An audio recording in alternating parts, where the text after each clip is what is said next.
네, 정치권이 점점 미궁 속으로 빠져서 대한민국 호가 위태위태합니다. 국가의 어른으로서 가닥을 잡아주고 계십니다. 박찬종 변호사님 모셨습니다. 어서 네, 오십시오. 안녕하십니까. 22대 국회, 이건 뭐 암울해 보이는데요. 어쨌든 시작했습니다. 개원했는데 어떻게 보고 계십니까?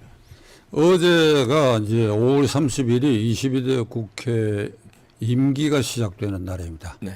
근데 개원은 이제 개원에서 국회의장단부터 뽑아야 되니까 네. 그건 아마 여야 간의 의견을 맞춰가 다음 주일쯤 개원을 할 것 같은데 22대 국회의원 임기는 어제부터 시작돼가 시작됐죠. 의원회관도 다 새로운 국회의원들이 차지하고 배지도 이제 달고 다니지. 네. 그리고 세비도 어제부터 발생하지. 네. 떼돈이 들어오지 이제.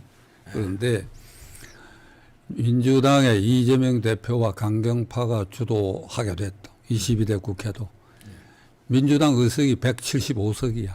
그래서 어제 첫날 의원총회를 했어. 임기 시작한 날 네. 첫날 의원총회에서 어떤 일을 했느냐. 윤석열 대통령의 용산을 향해서 그리고 국민의힘당 108명을 향해 가지고 중화기로 가지고 선전포고를 했어. 이제 이 포를 때린다.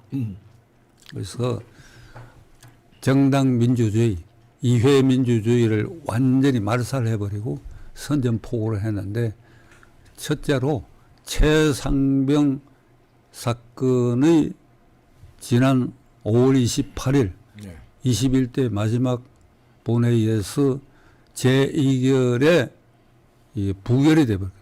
네. 민주당이 실패를 했단 말이에요. 민주당 내에도 일부 반란표가 있었던 것 같아요. 그런데 이거를 22대 국회 민주당 발의 법안 1호로 다시 최상병 특검 법안을 하겠다는 거 아닙니까? 네. 아니 이미 발의했어. 해가 이사국에 접수를 했어. 1호로. 네, 1호로요. 근데 먼저 번하고 더 악랄하게 바뀐 것은 먼저 번에도 특별검사를 사실상 국민의힘당은 추천권이 없고 민주당만 추천권을 행사해가지고 민주당 특별검사로 만들려고 하다가 결국 실패했으니까 이번에는 더 노골적으로 민주당과 조국 혁신당 두 야당이 각각 추천하는 한 사람씩 둘.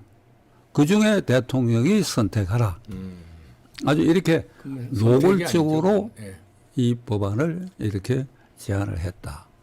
그 다음에 첫 이번 총회에서 어떤 의견을 아마 그거는 이제 자기들 당원 제차에 따라서 무슨 준전당위원회에서 결정할 것 같은데 뭐를 결정하기로 어제 합의가 됐는가 하면 이재명 대표가 이번 8월에 대표 연임이 그거는 확실하다는 전제로 네.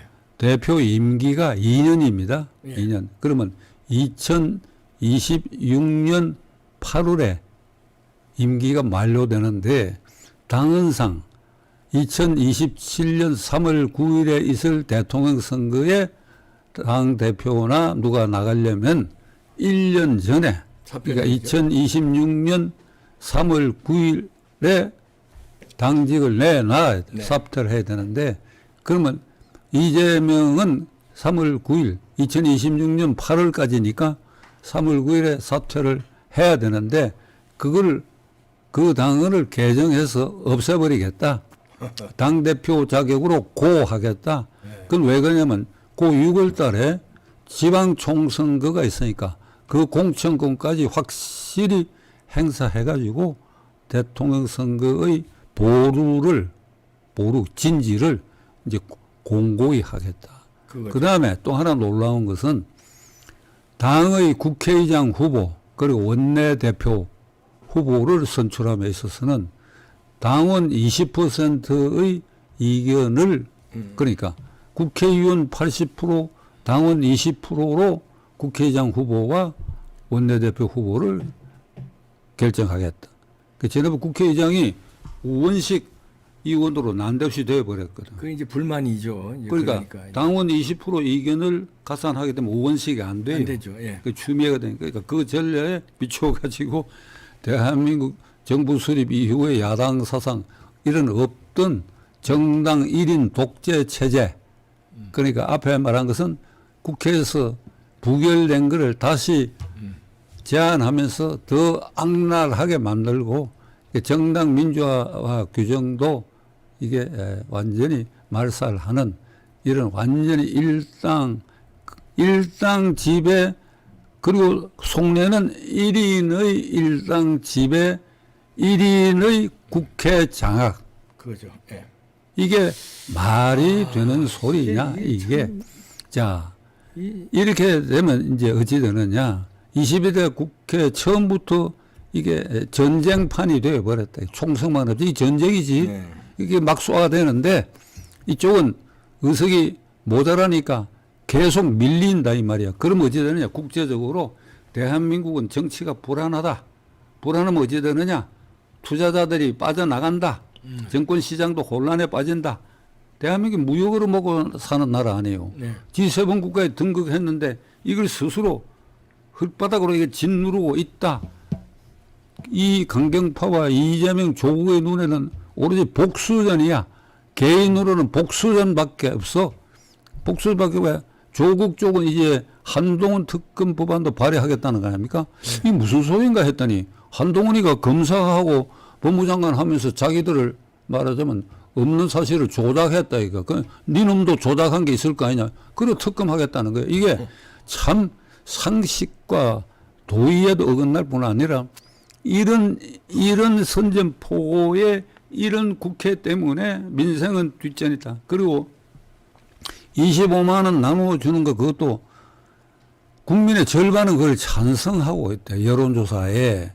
자간 막 이렇게 해서 나라를 혼란에 빠뜨려 가지고 특정 개인과 특정 개인을 둘러싼 강경파 일부의 기득권을 누리기 위해서 야권 전체를 손아귀에 완전히 장악했다. 이게 나라 꼴이 어찌 되겠느냐.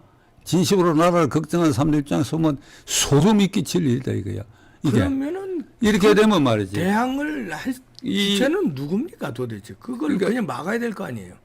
이렇게 되면 이제 장외 연대 세력, 이제 민노총을 벌여가 정교조가 네. 더 날뛰게 돼가 대통령 퇴진, 헌법 개정, 대통령 탄핵 이쪽으로 몰아가가지고 22대 국회 초반부터 완전히 나라를 전쟁터로 만들고 이렇게 해서 여기에 염증을 느낀 사람들은 고개만 돌리지 이 사람들이 모여가 어떻게 해보겠다는 생각은 없고 자. 그럼 대통령이 뭘 해야 되는 거 아닙니까? 이제 이게 이제 전쟁이 됐으니까 전쟁은 어떻게 전쟁 논리로 공격을 유효하게 방어하려 그러면 원래 전술학에서 그렇다 그래요. 나는 뭐 지금 군인 생활을 안 해보고 그랬지만은 1대 3이랍니다. 그러니까 공격이 길을 쓰고 1의 화력으로 공격해 올 때 이를 막기 위해서는 3의 화력으로 3의 화력으로 방어를 해야 된다. 3의 화력. 그런데 이런 야당 공세에 대해서 이 윤석열 대통령과 용산팀 예. 그리고 국민의힘당 이제는 추경호 원내대표로 대표 네. 국민의힘당 108명 지금까지 이 개원에 대비해가 야당이 이렇게 나올 것이라는 게 예견되는데도 오늘 현재로 뭘 하는지 모르겠어. 우선 큰일이네. 대통령은 다음에 얘기하고 국민의힘당 입장에서는 말이죠. 108명이 우선 똘똘 뭉쳐가지고 우선 첫째로 최상병 특검 법안을 다시 발의한 것이 어떤 점이 법체계상 문제가 있고 부당하다고 하는 그것을 국민들에게 저쪽의 선전선동에 그것도 1대3 비율이니까 3배. 1의 선동선전한테 3의 비율로 그 선전선동을 뭉개는 거 아무도 안 하고 있지 않냐 이게. 조직적으로 해야지. 조직적으로. 필요하다면 말이야. 시도 단위를 다니면서 해당 지역에 언론을 상대로 당원과 국민을 상대로 이게 이렇다 하는 거 그거라도 해야 될 거 아니야. 네. 그리고 25만 원씩 1인당 지급하는 걸 35만 원씩 올려가 뭐 선별 지급한다. 이게 여론조사 어딘가 보니까 절반이 지지를 하고 있어요. 예. 그러니까 돈 이게 받는 데니까 좋아하는 거죠. 돈 아니, 그러니까 이게 이제 소득이 아주 낮은 사람들은 그 뭐 지지할지 몰라도 절반이 지지한다 하는 건 나는 국민들 의식도 문제라고 생각해. 국민들 의식도. 그러니까 지난 그 4년 전 이 국회의원 선거 때 한 가구에 100만 원씩 줬잖아요. 예. 우리 집에 세 식구인데 100만 원 받았다고? 예. 세 식구. 내 와이프하고 손녀 딸 하나 데리고. 그 내가 속으로 뿌듯하더라니까. 그 요런 아주 심리를 이용하는데 이번에 25만 원씩 주면 13조가 들어갑니다. 13조. 그게. 그러면 이게 문재인 때 국가 부채가 400조가 늘어났습니다. 네. 그럼 이렇게 자꾸 늘리면 결국은 빚을 얻어가지고 젊은이들에게 나누어주고 받는 사람은 좋아라 하고 그것이 결국은 우리들의 빚으로 되돌아온다 하는 거 그걸 그렇게 해서 베네수엘라가 저렇게 망해버렸다 하는 거 이걸 국민들의 피부에 와닿도록 저 선동선전을 까뭉개는 전초전의 전사들이 일단은 국민의힘 당 아니냐 이 말이야. 그 사람들을 기대할 수 있겠어요? 1대3 아니라 1대1도 못하는 애들인데. 기대를 못하니까 지금 이봉규 TV를 통해 갖고 제가 지금 요거 말이죠. 손가락질을 바로 하기는 그렇고. 그러니까 내가 손가락질 하는 거 아니야. 누구한테? 내한테 손가락질 한다 이게. 내가 100번 얘기해 봐도 걔들 귀에 안 들어가니까 그래도 귀에 들어가라고 내가 내 얼굴에 손가락질 지금 하고 있는 거 아니냐 이 말이야. 그러니까 추경호 의원은 내가 개인적으로 좋아해요. 똑똑해요. 똑똑한데 거기에 전사, 기지를 보태라 이 말이야. 싸워야 돼. 전사들을 다 잘라놨으니 뭐. 그 다음에 대통령은 어떻게 해야 됩니까? 이게 대통령 몫이 제일 크지요. 네. 예를 들면 이제 최상병 사건 저것 때문에 대통령의 지지율이 떨어지고 4월 10일 총선거에 국민의힘당이 더 많은 의석을 획득할 수 있는 거. 이 수치로 감안할 수가 없어. 수도권에서 1, 2% 차이로 국민의힘당이 국회의원이 안 된 지역은 최상병 사건의 대통령이 진솔하게 대처를 안 했기 때문에 이게 획득할 의석, 그걸 수치로 내가 계량하기는 어렵습니다. 네. 그러니까 확실히 더 얻어졌을 것이다. 그러니까 지역구 91석, 저쪽이 170석. 네. 그게 71석 차이가 났거든. 네. 그러니까 그게 훨씬 더 줄어들었을 것이다. 제가 왜 이 얘기를 하는가 하면 최상병 사건과 관련해가 이게 이제 해병대 수사단에서 기초조사를 했는데 수사단은 수사권이 없습니다. 네. 수사권이. 내 신상 문제 얘기하는 게 좀 공교로운데 내가 해병대의 지금으로 말하면 수사단에 이게 부책임자 정도의 자리에 2년 반을 있었어. 예. 내가 그러니까 예. 군 검찰관과 군 심판관을 내가 거친 사람인데 근데 그때는 수사권 자체가 군법회의에 있고 군 검찰에 있었는데 지금은 법이 개정되어가 장병이 사망 사건은 민간 수사기관 네. 경찰이나 검찰에서 다루도록 되어 있거든요. 그러니까 해병대 수사단은 기초조사밖에 할 권한이 없어요. 그리고 냉기는 거죠 이제. 그래가지고 경북경찰청 발생지역이 최상병 익사한 발생지역이 경북 예천이니까 경북경찰청에 넘기게 됐는데 그 수사단에서 처음 수사 의뢰한 것은 사단장, 네. 포항에는 해병 제1상륙사단 사단장, 연대장, 뭐 참모장도 들어갔는지 모르겠는데 그 다음에 대대장, 중대장, 그 다음에 거기 현지에 나간 특공대장 뭐 이래갖고 여덟 명을 이제 수사 의뢰를 했는데 이걸 대통령이 보고를 받아가지고 국방장관에게 경로했다 이렇게 돼 있다고. 네. 화를 냈다 이거지. 왜 화를 냈냐? 그 일에 안전사고인데 이게 이게 조끼를 구명조끼, 예, 입지 않고 이 수색 작업에 강에 뛰어들었다. 손을 잡고. 네. 그래가 손을 놓으니까 이게 급류 휩쓸려가 최상병이 사망에 이르렀다. 그러면 이 안전사고 책임을 자 밑에 인솔한 특공대장, 중대장, 대대장, 대대장은 저 포항에 앉아 있고 연대장, 뭐 참모장, 사단장, 그 사단장까지 수사 의뢰할 수 있느냐? 수사기관에서 조사를 하다 보면 사단장까지 업무상 과실치사 문제가 생기면 그때 사단장이 처벌받으면 되는 일인데 수사단에서 수사권이 없는 수사단에서 기초조사에 사단장을 포함했다. 그럼 대통령 입장에서는 장성급 수백 명에 대한 보직을 갖고 있잖아요. 육해공군에. 그렇죠. 그러면 이 일의 사단장까지 이게 대통령 휘하에 해명돼 결국 수사단인데 대통령 휘하가 그렇죠. 국군 통수권자 여기까지 회복하느냐? 이거 그 사람들 사기 문제가 있지 않겠느냐? 네. 그러니까 국방장관이 서둘러 가지고 수사단에서 경북경찰청에 의뢰한 거 24시간이 안 돼가 되돌려 받아가 사단장을 빼고 7명을 넘긴 사건이야. 네. 이게 제가 법조인의 한 사람이고 노병인데 제가 60여 년 경험에 비추어 봤어도 그렇고 이 대체적으로 우리 선후배 동료들에게 물어서 의견을 취합해 보면 언론에 보도도 됐어. 이건 국군 통수권자의 통수권 행사 범위 안에 들어가는 일이다. 그렇죠. 예. 그러니까 수사 대상에 내가 빼라 한 것이 아니다 이거야.